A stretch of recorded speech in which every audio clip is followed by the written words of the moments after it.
I'm Mari Gelman. It's Wednesday, April 8th, 1998. I'm conducting an interview with television executive Grant Tinker in his home in Bel Air, California. Please tell me your full name. The name I use is Grant A. Tinker. There is a word, a middle name that goes with the A, but in an effort to be mysterious, I don't use it. So on your birth certificate, it's Grant A. Tinker? No, probably the word is there. If you could find my birth certificate, Okay. welcome to it. Well, where were you born? In Stamford, Connecticut, in 1926 on January 11. And I was there until I was 17, finished high school there. And the war had started, the Second World War. But I'm not going to let you get out of Stanford that quickly. Well, I did get out pretty quickly, actually. You were the only child, or you had No, siblings? I had two sisters, one older, one younger. And a very uneventful, normal childhood, did all the things you're supposed to do. You know, played football and baseball and basketball and hockey and whatever else, kids You must do. have listened to the radio. I listened to the radio. I was going to say a lot, and I guess it was a lot since there was no television. And my mother was deaf, so she did not listen to the radio. My dad did, and for a while my grandmother lived with us. And I do remember listening to a lot of the Fibber McGee's and all of the radio programs of the day, the Jack Benny's and so on. Your mother was deaf. Was that from birth, or? No, it actually happened, as she told the story, in an instant. She went to college, and which is something she'd always wanted to do. And she said, this is a little so dramatic, I never really quite believed it, but that the very first class, on the first day, she was sitting there waiting for the professor to begin and looked up and realized he had begun. And she just went deaf in an instant. That may be a little overly dramatic, but that's the way she would tell the story. And in any case, she handled it very well, and my dad was very patient with it. That was at Vassar, I think. That was at Vassar. That is Because very I good. read Tinker in Television, Simon & Schuster, 1994. You may be the only one. And you were a reader of books, I understand? Yeah, I guess I was. I read books. I wasn't a very good student in school. I think C's were about my average. Distracted by sports? Well, somewhat, and just wasn't as bright as the other guys or something. I do remember working hard, so it must have been stupidity of some sort. Now, you grew up during the Depression. Did it impact on you? Yeah, it did, I think. To this day, I turn off lights when I leave a room, and I save little things. Big expenditures bother me a lot less than a nickel for something. Pack rat? Pack rat, absolutely. Never throw anything away. What did your father do for a living? He was in the lumber business for all of his adult life, other than his service in World War I. Then he was in Washington State and Louisiana, actually lumbering in the forests, and came back and went into the retail lumber business in New York, and ultimately his firm, not his, he didn't own it, had 3 yards in the Bronx and New Rochelle and Brooklyn, and we were stashed in Stamford, and he commuted. Actually, he was one of those early commuters to the Bronx. So he made a good living then? No, he just made a living. Eventually, he became the president of this company, and even then, he just made a living. I don't think the lumber business at the retail level is a great way to earn a living. But he had his problems during the Depression. Growing up in a household where your mom was hearing impaired or actually deaf, did that have an impact on you? Probably, yeah. I think it did, but not in ways that really scarred me. But it is something you have to deal with. You deal with it in embarrassment on occasion when she would come to a baseball game and talk too loudly or whatever. Or you would be mean about it at the dinner table if my dad wasn't there. By just looking down at our plates, my sisters and I could say whatever we want and talk about her without her really knowing what we were saying. Could you lip read or She could. She could. Mm-hmm. In fact, she was pretty good at it. and really caught a lot more than we thought she did. She's a very contemporary person for her time. And when the World War II came along, and my dad, who had been in the First War, became a captain in the whatever civilian something it was called, defense. My mother became a driver. They had uniforms, actually. And remember, this was on the East Coast, and everybody assumed that Nazis were going to be coming up Long Island Sound and shelling Stamford or something. And people took it very seriously, and she was involved in all of that. So it didn't really hold her back. What were your favorite radio programs when you were growing up? Oh, there were, in those days, there were a lot of kids shows, not small kids shows, but things like Jack Armstrong? The Lone Ranger, Jack Armstrong kind of things. And they were on the late afternoon.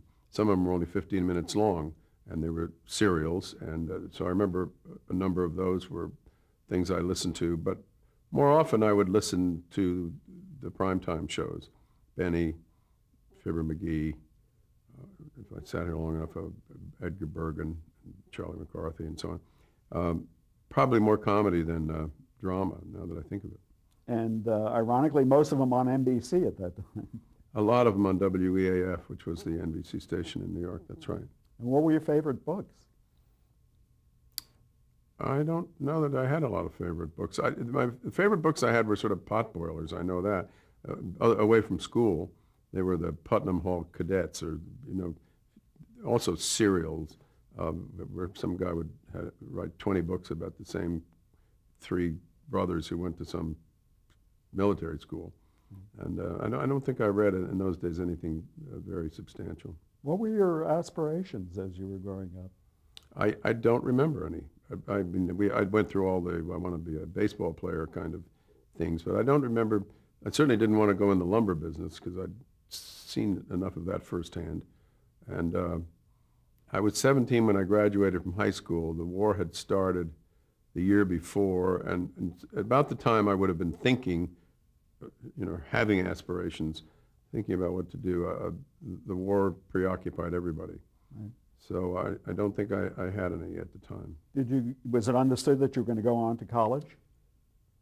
I think my dad hoped so. My mother's college career, as we've said, was cut very short, and my dad never went to college. And as a result, I think both of them wanted that to happen.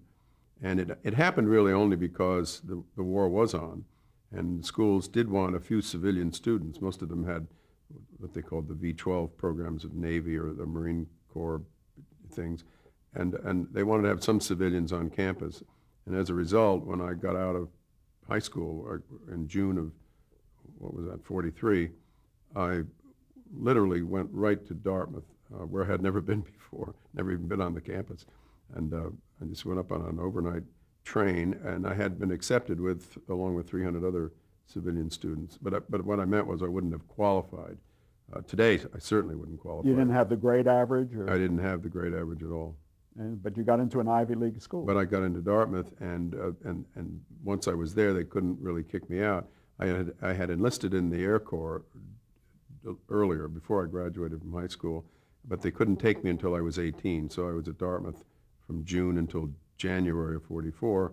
Then I turned 18, and immediately they did take me. And I spent 2 years in the service, doing nothing heroic, just schlepping around the United States as a pre-aviation cadet, hoping to be a pilot. And there was quite a lengthy or long pileup of kids who wanted to do the same thing. So I just went from, Dothan, Alabama to Indiana to Illinois to Texas. I think there was something like 7 or 8 bases in the 2 years doing a very low-level kind of work, nothing very important. But you had to be thinking, what am I going to do when I get out of the military? The truth is, I'm sure I was not. I did have an option. When the war ended, the Air Corps, as it was then called, gave people like me who had not been given the pilot training the opportunity to have it, to enlist for 3 years, and they would assure me of pilot training, or I could get out. And I actually sort of stupidly considered that for a while, because I wanted so badly to be a pilot. But the war was gone, and that was the romance of it for someone as young and ignorant as I. And so I did get out in November, I think, of 46. And what would it be?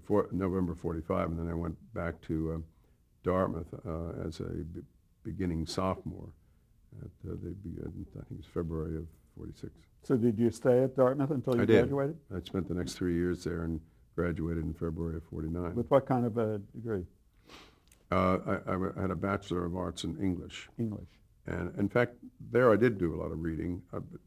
Nothing, again, particularly important, but I preferred that to anything else available. Languages I wasn't very good at. And science I was awful at. I couldn't have passed a chemistry course if I had to. Physics and, all the things that some people are interested in, I just literally never grasped. And so I sort of narrowed it down to things like history and English.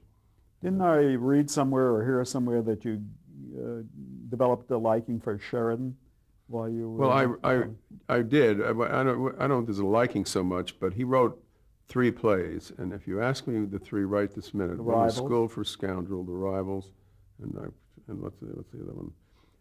But I had to do a thesis in my senior year, and I did read the Richard Brinsley Sheridan plays, liked them, because they were sort of almost contemporary, it seemed to me. And so I wrote a thesis on Sheridan, mostly because he'd only written 3 plays, and I could rather contain my thesis that way. Well, now what were you going to do when you got out of Dartmouth? I didn't know. Yeah, well, I really didn't think about that. It must sound funny for me to say that, but in truth, I was really thinking of, if anything, publishing, but I didn't know anything about it. And when I did graduate in February of, whatever I said, 49, I went to New York and I did knock on some publishing doors, and I don't even know what firms they were anymore, but nobody had any interest in me whatsoever.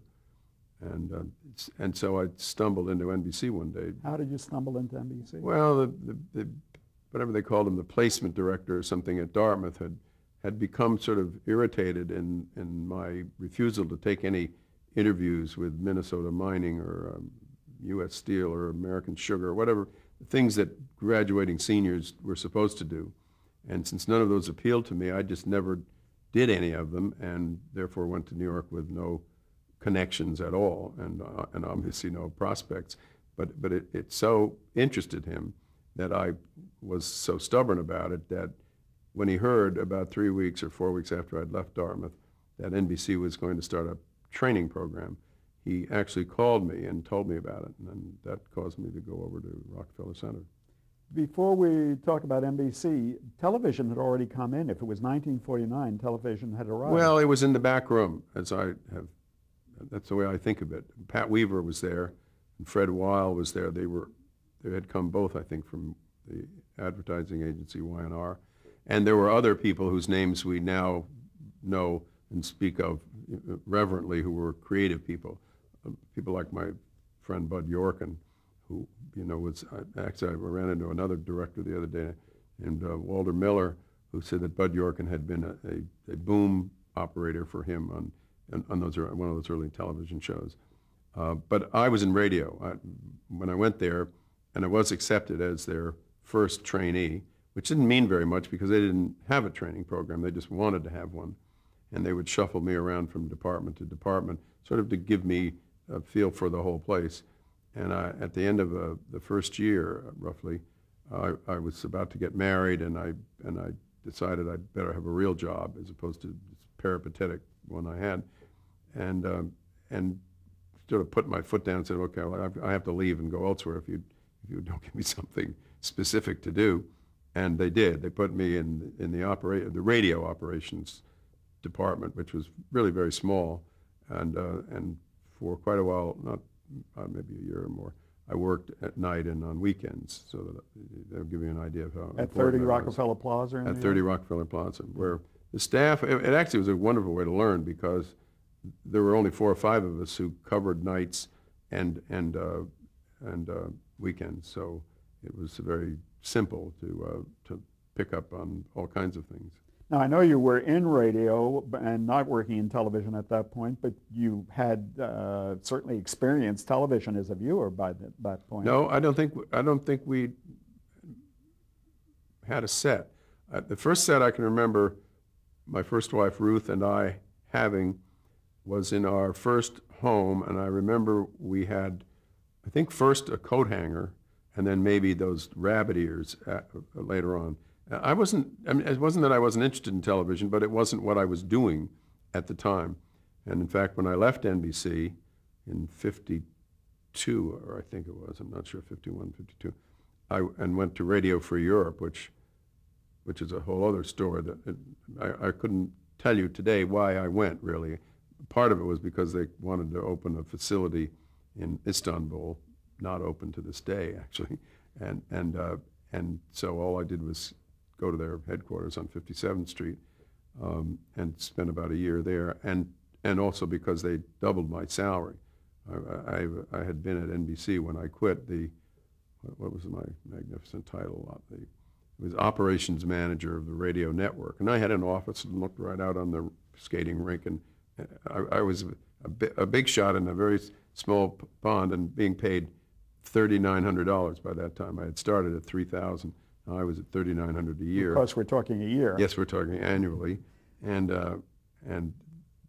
Radio Free Europe offered me $8,000 and to go to Istanbul, and so I'm afraid I took it as much commercially as patriotically or romantically or for any other good reason.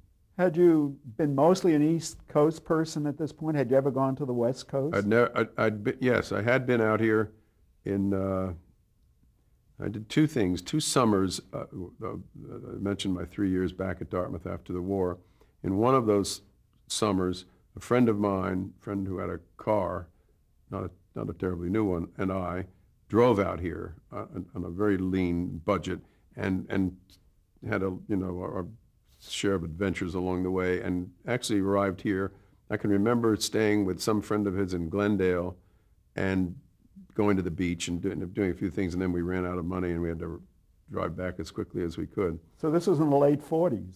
That was in either 47 or 48. It must have been 47 because in the last summer, before I graduated, and realizing that I would be going to the big city to get a job, I took a job as a tennis counselor at a camp in New Hampshire, just, because that would be my last pastoral experience. The last bit of freedom. What was your impression of the West Coast of Southern California? I liked it. I can remember liking it a lot, and part of it was because we had no responsibilities and we were just bumming around. But I think I liked it for itself. At least today I believe I liked it then for itself. Must have been very laid back at that time. Well, we didn't exactly hang out at Chasen's. We were not traveling with the right crowd. We were just tourists, is what we were, and I guess you could call it laid back. But that wouldn't be a phrase that would occur to me. It seemed different. Now, at Radio Free Europe, you were in the propaganda business, weren't you? Well, that's right. They were broadcasting into the 6 Iron Curtain countries, and they had desks, they were called, in New York in each of the languages, and then opposite numbers in Munich, where the actual broadcast occurred, and so it really wasn't a very good learning experience for me there. I mean, I learned a little about what they were doing, but it didn't progress me in any way. And after about a year of that, and beginning to realize that Istanbul was a dream that would not come true, I decided I better knock it off and get back into something more commercial. You've had a lot of jobs in your career. I have. You've said, I think, somewhere along the line that you never left a job that you didn't like. You only went to jobs that offered something that was more interesting to you. That's pretty true. I was, well, I guess I wouldn't say round-heeled about it, but I was always looking. I don't think I was looking so much, but I would notice what was across the street or where the grass looked greener, and without being too dissatisfied where I was, I would move on to an opportunity that somebody had offered me. I will say this: I doubt that I ever moved for less money. I think I always, because my family was arriving. My wife and I ultimately had 4 children, 3 boys and a girl, and the demands were there, the economic demands.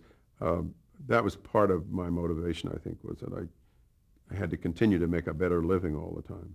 So what was your next opportunity? After Radio Free Europe, I spent probably the best 2 years in a learning sense back on the street. I went to work with I guess he was a personal manager more than an agent, whom I had met when he brought Bob and Ray into us at NBC. Please identify Bob and Ray for our Bob and Ray were, for a while, a very hot comedy team who started in Boston. On radio. On radio, and actually only had success on radio. They did try television later on, but they were a bit self-conscious about it, and their kind of humor worked better in your imagination than visually. And their names were Ray Goulding and Bob Elliott. Ray Goulding is now gone. Bob Elliott is still alive and has a son named Chris Elliott, who we see on certain television shows, and I think did maybe either Saturday Night Live or Letterman for a while.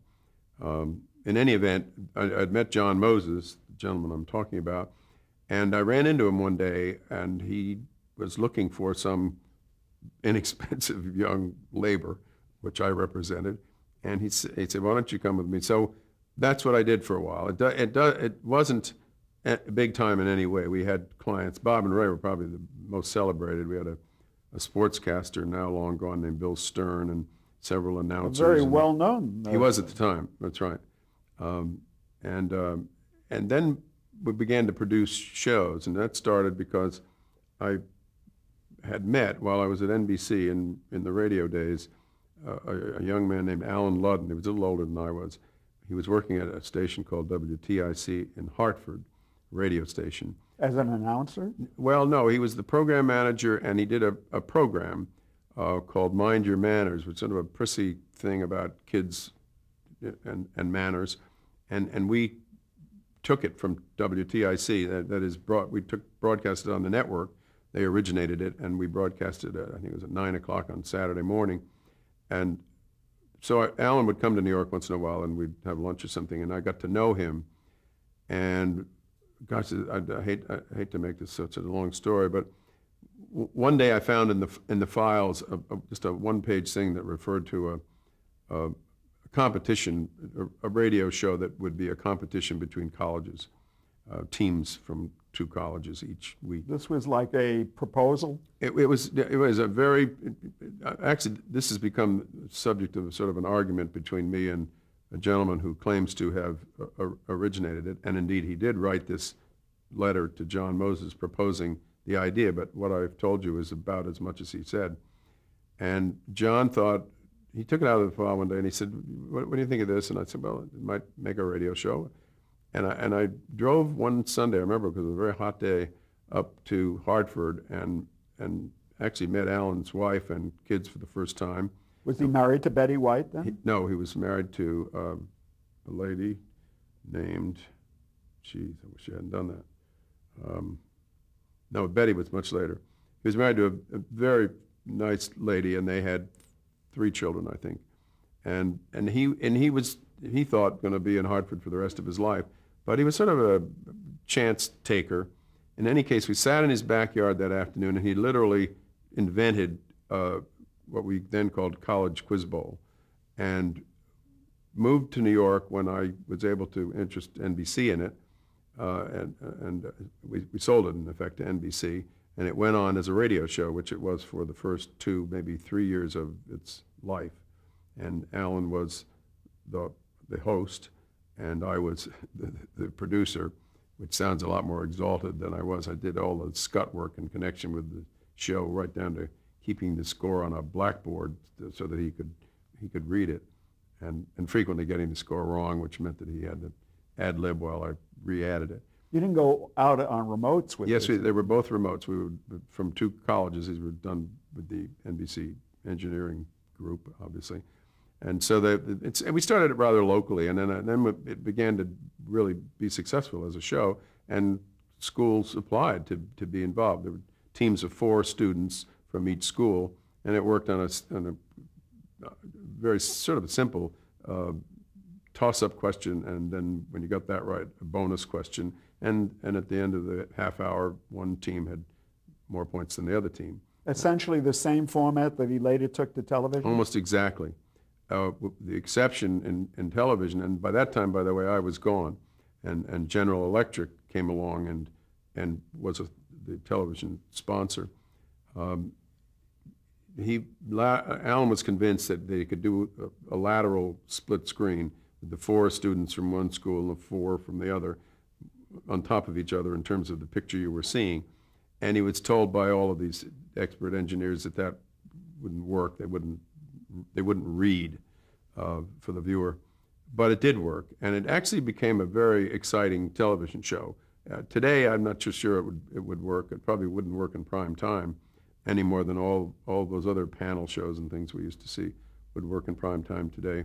But it did work then, and it was a pretty good show. And I was gone, as I say, and Alan ultimately left. But while he was there and doing that show, I was sort of managing his career, if you will, in that he was a client of our office. And I had him doing a morning show at ABC, sort of a forerunner of Good Morning America, which we did virtually in the same studio, though it's been quite modified and expanded since then.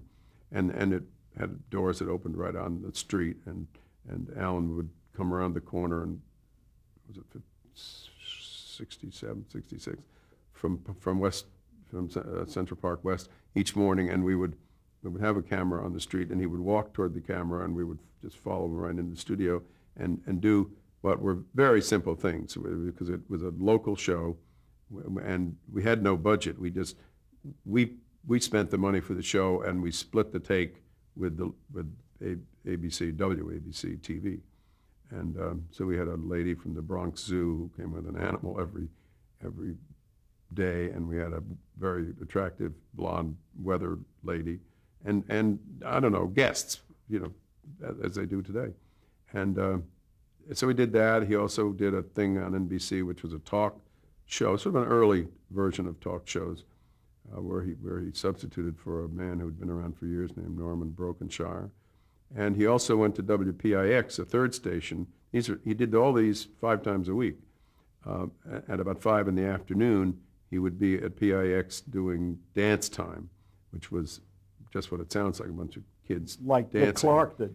Yeah, sort of a version of what Dick Clark was probably doing at the time in Philadelphia. And WPIX, we should explain, was an independent station owned by the New York Daily News. Yes, and I want to say Fred Thrower was the manager at the time, but I'm not He sure. was eventually. Yeah, but somebody was. In any case, Alan did that also. So in effect, he was doing 15 shows, local television, plus our weekly radio show, College Quiz Bowl, and then we invented one other show, which we called. I'll give you a moment to think about that. We have to pause for change of tape. Good.